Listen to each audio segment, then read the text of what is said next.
નમસ્તે બાળકો, આપણે આજે ધોરણ 4 વિષય ગુજરાતીમાં 14મું કાવ્ય જોવાનું છે. કાવ્યનું નામ છે સૈનિક સૈનિક રમીએ.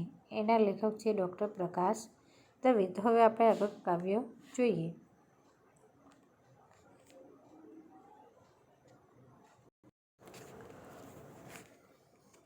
તો આગળ છે કે ચાલ બચુડા લઈ લે છોટી સૈનિક સૈનિક રમે. તે શું કે છોકરો તેના પોતાના મિત્ર બચુડાને કહે છે કે ચાલ બચુડા સોટી લઈ લે, આપણે સૈનિક સૈનિક રમીએ.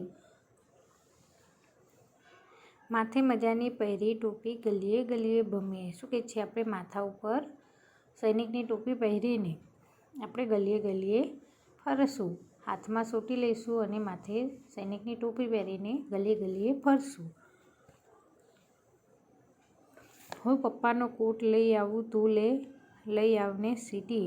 હું બાના ચશ્મા લઈ આવું, કાગળિયામાં વીંટી. શું કહે છે? હું મારા પપ્પાનો કોટ લઈ આવું છું અને તું સિસોટી લઈ આવ. હું મારા બાના ચશ્મા કાગળિયામાં વીંટીને લઈ આવું છું. બની ઠણીને બેસી જઈએ અપ્સરશા બંને નમીએ. ચાલ બચુડા લઈ લે સોટી સૈનિક સૈનિક રમીએ. એટલે શું કે સૈનિકના કપડાં પહેરીને આપણે સરસ તૈયાર થઈને બેસીને અને અમલદાર સાહેબ આવે ત્યારે આપણે તેમને સલામ કરીએ. ચાલ બચુડા લઈ લે સોટી સૈનિક સૈનિક રમીએ. એટલે હાથમાં સોટી લઈ લે, આપણે સૈનિક સૈનિક રમીએ. કોઈની હોય જો દાનત મેલી, અમે ઉગામીશું દંડો. દેશભક્તિનું કામ કરીશું, ઊંચો રહેશે ઝંડો. શું કહે છે? જો કોઈની દાનત ખરાબ હોય તો આપણે દંડો ઉગામીને તેને શિક્ષા કરીશું. એટલે કે આપણે આપણા હાથમાં જે લાકડી છે એને ઉગામીને આપણે એને શિક્ષા કરીશું, એટલે કે સજા કરીશું. આ રીતે આપણે દેશની સેવા કરીશું અને દેશભક્ત બનીશું, જેથી આપણા દેશનો ઝંડો ઊંચો રહેશે. શું કહે છે? આપણે આવી જ રીતે આપણે દેશભક્ત બનીશું એટલે આપણા દેશનો ઝંડો ઊંચો રહેશે. આઝાદીની રક્ષા કરીને ભારત માતાને ગમીએ.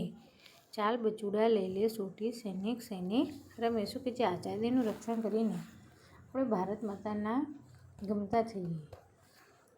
ચાલ બચુડા હાથમાં છોટી લઈ લે, આપણે સૈનિક સૈનિક રમીએ. તો વિદ્યાર્થી મિત્રો, આપણે આ કાવ્ય જોયું. તમારે કાવ્ય તમારી નોટબુકમાં લખી દેવાનું છે. હવે આપણે શબ્દ સમજૂતી જોઈએ. એમાં છે કે બની ઠણીને એટલે કે વ્યવસ્થિત તૈયાર થઈને. બીજું છે અપ્સર સાહેબ એટલે કે અમલદાર સાહેબ. મેલી દાનત એટલે કે ખરાબ ઈચ્છા. દંડો ઉગામીશું તો કે શિક્ષા કરીશું. રક્ષા તો કે રક્ષણ.